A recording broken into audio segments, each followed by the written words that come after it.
வணக்கம் நண்பர்களே. ஒரு 8 வருஷத்துக்கு முன்னாடி காணாமல் போன மலேசியாவில் காணாமல் போன ஒரு தமிழ்நாட்டை சேர்ந்த திருநெல்வேலியை சேர்ந்த ஒரு பெண்ணை கண்டுபிடிக்கிறதுக்காக தான் இந்த வீடியோ நாம் பகிர்றோம். அவங்க பார்த்தீங்க அப்படின்னா 8 வருஷத்துக்கு முன்னாடி காணாமல் போனவங்க இப்போ ஏன் தேடுறீங்க, இப்போ தேடி வேஸ்ட்டு தான் அப்படின்னு சொல்லி சில பேர் நம்மக்கிட்ட போட்டிருந்தாங்க. ஏன்னா ஃபோட்டோஸ்லாம் முதல்ல ஷேர் பண்ணியிருந்தோம். ஆனால் பார்த்தீங்கன்னா அவங்களோட இது எனக்கு இப்போ தான் தகவலே கிடச்சிது. அவங்க பொண்ணு மூலமாக எங்கள் அம்மாவை எப்படியா கண்டுபிடிச்சி கொடுங்கன்னு சொல்லி கேட்டிருந்தாங்க. இப்போ இந்த ஃபோட்டோ இந்த சைடில் கூட கொடுத்துருக்குறேன். இந்த பெண் தான் பார்த்தீங்க அப்படின்னா 8 வருஷத்துக்கு முன்னாடி காணாமல் போனவங்க. அவங்கள எப்படியாவது கண்டுபிடிச்சி கொடுக்கணும் அப்படிங்கிறதுக்காக தான் நாங்கள் முயற்சி பண்ணிக்கிட்டு இருக்கிறோம். இது என்ன நடந்துச்சு அப்படிங்கிறத பற்றி இந்த வீடியோவில் நான் தெளிவாக சொல்கிறேன். முடிஞ்ச அளவு நிறைய பேருக்கு ஷேர் பண்ணுங்கள், அவங்கள கண்டுபிடிக்கிறதுக்கு உதவி செய்யுங்க. நல்லா பார்த்தீங்க அப்படின்னா ஒரு 2017 செப்டம்பர் 25 இவங்க சென்னையிலேருந்து கோலாலம்பூருக்கு போகிறாங்க, வேலைக்காக போகிறாங்க. பக்கத்து வீட்டுக்காரங்க, இவங்க சொந்த ஊர் திருநெல்வேலி, ஸோ பக்கத்து வீட்டுக்காரங்க சொன்னாங்கன்னு சொல்லி அங்கேருந்து சென்னையில் இருக்கிற ஒரு ஆள் மூலமாக போகிறாங்க. சரிங்களா? அதனால் சரி ஓகேன்னு சொல்லிட்டு இவங்க போகிறாங்க. ஆனால் அவங்க போயிட்டு கரெக்டாக செப்டம்பர் 25 போயிட்டு அங்கே வேலைக்கு அதுக்கடுத்து சேர்த்து விட்டுருக்காங்க. சேர்த்து விட்டால் பிறகு பார்த்திங்க அப்படின்னா முதல் 2 மாதங்கள் சம்பளம் எதுவுமே கொடுக்கல. கேட்டதுக்கு நாங்கள் அந்த மாதிரி உங்களை ஃப்ரீயாக எடுத்துருக்குறோம், அதாவது டிக்கெட் எதுவுமே போடலை, நாங்கள் தான் உங்களுக்கு எல்லாம் செலவு பண்ணி எடுத்துருக்குறோம், அதனால் நான் 2 மாதம் சம்பளம் கொடுக்க மாட்டோம் அப்படின்னு சொல்லி சம்பளமும் கொடுக்கல. ஓகே அப்படின்னு சொல்லிட்டு இவங்க விட்டுட்டாங்க. இடையில கொஞ்சம் ரொம்ப அர்ஜென்ட்டாக தேவைப்பட்டதுனால ஒரு 10,000 ரூபா கடன் கேட்டிருக்கிறாங்க, கொடுத்துருக்குறாங்க அந்த முதலாளி.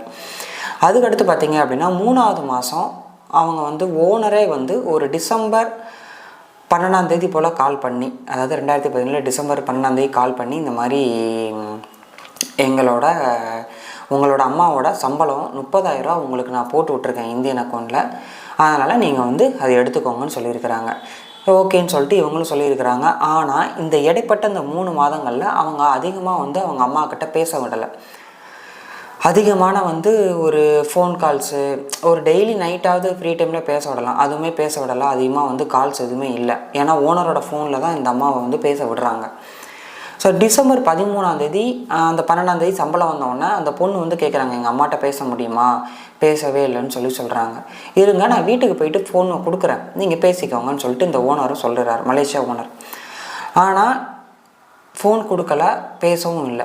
டிசம்பர் 13 காலையில் பக்கத்து வீட்டுக்காரங்க இந்த மாதிரி சொல்கிறாங்க, திருநெல்வேலியில் இருக்கிற பக்கத்து வீட்டுக்காரங்க, உங்கள் அம்மா மலேசியாவில் காணாமல் போயிட்டாங்களாம், எங்கன்னு தெரியல அப்படின்னு சொல்லி இந்த மாதிரி இவங்க சொல்லியிருக்கிறாங்க.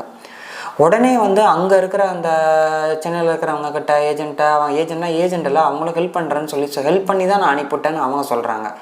ஆனால் இது எப்படி அப்படிங்கிறது தெரியல. ஸோ அதுக்கடுத்து பார்த்தீங்க அப்படின்னா இவங்களோட ஃபோன் கான்டாக்ட் எதுவுமே இல்லை, அவங்க அம்மாக்கிட்ட பேசவே இல்லை. டிசம்பர் 13 அன்னையில் 2017 இப்போ வரைக்கும் அவங்களோட கான்டாக்ட் எதுவுமே, அவங்களுக்கு ஃபோன் பேசலை, எதுவுமே வரவே இல்லை. ஓகேவா? ஆனால் அவங்களோட ஓனர் என்ன பண்ணாருன்னா, காணாமல் போயிட்டாங்கன்னு ஒரு போலீஸ் கம்ப்ளைண்ட் மட்டும் பண்ணி இதை அனுப்பியிருக்கிறாங்க. நான் பார்த்துக்கோங்க, அவங்க அம்மாவை காணுன்ட்டு நானே ஒரு போலீஸ் கம்ப்ளைண்ட் பண்ணியிருக்கிறேன், எனக்கு தெரியாதுன்னு சொல்லி அவர் சொல்கிறாரு. ஓகேங்களா? இங்கே இருக்கிற ஏஜென்ட்ஸ் என்ன சொல்கிறாங்கன்னா, ஏஜென்ட்ஸ்னால் அவங்க அனுப்பிவிட்டேன்னு சொல்கிறாங்க, நான் ஹெல்ப் தான் பண்ணோன்னாங்க. ஸோ இங்கே இருக்கிற அவங்க பொண்ணு, அவங்க வீட்டு சைடு என்ன பண்ணாங்கன்னா, police, SP office, collector office, ஸ்டேஷனில் எல்லா இடத்துலையுமே கம்ப்ளைண்ட்டும் பண்ணியிருக்கிறாங்க. ஸோ அதோட ப்ரூஃபும் வச்சுருக்கிறாங்க. மலேசியாவில் இருக்கிற அந்த ஓனரும் பார்த்தீங்க அப்படின்னா, நானும் போலீஸ் கம்ப்ளைண்ட் தான் பண்ணியிருக்கிறேன் அப்படின்னு சொல்லிட்டு அந்த போலீஸ் கம்ப்ளைண்ட்டு பண்ண காப்பியை இவங்க காட்டுறாங்க. ஸோ அதனால் இது சரியான ஒரு என்ன சொல்கிறது, ஒரு இதே இல்லாமல் இருக்குது. அவங்க எங்கே இருக்காங்கன்னே தெரியாமல். ஏன்னா ஓனரும் எவ்வளோ தப்பு இல்லைன்னு சொல்லிட்டு சொல்லிட்டாங்க. இவங்களும் ரொம்ப தேடிட்டு இருக்கிறாங்க, காணவே இல்லை. திடீர்னு வீட்டை விட்டு அவங்க காணாமல் போகவும் வாய்ப்பில்லை. ஏன்னா போய் 3 மாதம் தான் ஆகுது. அவங்களுக்கு சுற்றி இருக்கிற யாரும் ஆள் பழக்கம் கிடையாது, புதுசாக ஒரு நாட்டுக்கு போகிறாங்க.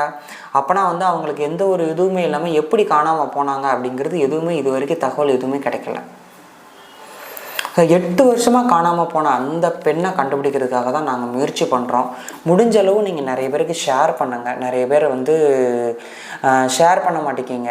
ஸோ ஷேர் பண்ணிங்கன்னா ஒரு தகவல், ஏதாவது ஒரு தகவல் கிடைச்சா சந்தோஷமாக இருக்கும். அதே மாதிரி பார்த்தீங்க அப்படின்னா ஒரு 2023 டிசம்பரில் இந்த மாதிரி தாய்லாந்து வழியாக ஒரு அண்ணன் போனார். அவரோட ஃபோட்டோவும் கொடுத்துருக்குறேன் பாருங்கள். ஸோ அவருமே காணாமல் போனார், நம்ம வீடியோ போட்டிருந்தோம்.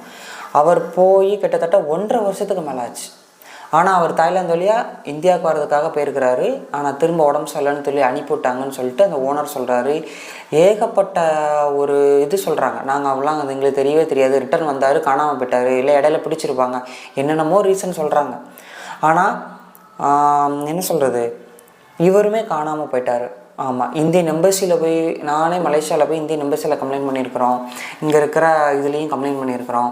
ஸோ எதுலேயுமே வந்து அவங்களுமே கிடைக்கல. ஸோ இந்த மாதிரி நாங்கள் இது வரைக்கும் நிறைய பேர் நம்ம கேஸ் கொடுத்துருக்குறாங்க. இந்த மாதிரி எங்கள் அம்மா காணாமல் போயிட்டாங்க, இவங்க காணாமல் போயிட்டாங்க, கொஞ்சம் கண்டுபிடிச்சி கொடுங்கன்னு. எல்லாரையுமே முடிஞ்ச அளவு நம்ம வந்து கண்டுபிடிச்சிருக்கிறோம், இங்கே இருக்கிறாங்க அப்படின்னு சொல்லிட்டு நம்ம வீடியோலாம் நம்ம வந்து அவங்களுக்கு எடுத்து அனுப்பியிருக்கிறோம், ஃபோட்டோ அனுப்பிவிட்ருக்கோம். இருக்கிறாங்க, இல்லை அவங்களே கான்டாக்ட் பண்ணியிருக்கிறாங்க, நான் இது இருக்கேன் அப்படின்னு சொல்லிட்டு அவங்களே கான்டாக்ட் பண்ணியிருக்கிறாங்க. அதனால் இந்த வீடியோவை நிறைய பேருக்கு ஷேர் பண்ணுங்கள். முடிஞ்ச அளவு கொஞ்சம் கண்டுபிடிச்சாங்கன்னா அவங்களுக்கு ஒரு ஈஸியாக இருக்கும். அவங்களோட பொண்ணுக்கிட்ட அவங்க அம்மாவை திரும்ப சேர்க்கறதுக்கு ஒரு ஈஸியாக இருக்கும். அதேமாதிரி அந்த ஒரு டிசம்பரில் காணாமல் போன, அதாவது 2023 காணாமல் போன அந்த ஒரு அண்ணனும் இந்த ஒரு வயதான ஒரு நபருமே வந்து அவங்க பையன்தான் தேடி வர்றாங்க, காணலை, கண்டுபிடிச்சி கொடுங்க. ஏன்னா இவங்களோட ரெக்கார்டு எங்கேயுமே இல்லை. இதே மாதிரி பார்த்திங்க அப்படின்னா அந்த அம்மா காணாமல் போனது வந்து பார்த்திங்க அப்படின்னா அதுக்கடுத்து நான் இப்போ செக் பண்ணி நான் பார்த்தேன். இப்போ நம்ம செக் பண்ணி பார்த்தா அது டூரிஸ்டர்ஸ் எல்லாம் அனுப்பியிருக்கிறாங்க அந்த ஏஜென்ட்டு. ஸோ டூரிஸ்டர்ஸ் எல்லாம் அனுப்பியிருக்கிறாங்கங்கிறது தான் ஒரு பெரிய மைனஸ் ஆகும். பர்மிட்டில் அனுப்பியிருந்தால் கூட நம்மளுக்கு வந்து தெரிஞ்சிருக்கும், இவங்க தான் வந்து இப்படி போயிருக்கிறாங்க, இந்த இடத்துல இருந்துருக்குறாங்க அப்படிங்கிற மாதிரி. ரொம்ப ஒரு என்ன சொல்கிறது, ரொம்ப ஒரு குழப்பமாக இருக்குது. எங்கே இருந்தாங்க, எதுவுமே தெரியல. இத்தனைக்கும் அந்த போலீஸ் ரிப்போர்ட் அனுப்பின ஓனர் அவரோட தகவலெல்லாம் அழிச்சிட்டு அனுப்பியிருக்கிறார். ஸோ அந்த அம்மாவோட டீட்டெயில் மட்டும் இருக்கிற மாதிரி அந்த போலீஸ் ஸ்டேஷனில் கம்ப்ளைண்ட் பண்ண மாதிரி அனுப்பிவிட்ருக்கிறாரு. இப்போ அந்த ஃபோன் கான்டாக்ட்ஸ் எதுவுமே இல்லாமல் ரொம்ப தவிச்சிக்கிட்டு இருக்கிறாங்க. முடிஞ்ச அளவு ஹெல்ப் பண்ணுங்கள். நன்றி. நிறைய பேருக்கு ஷேர் பண்ணுங்கள். தேங்க்யூ.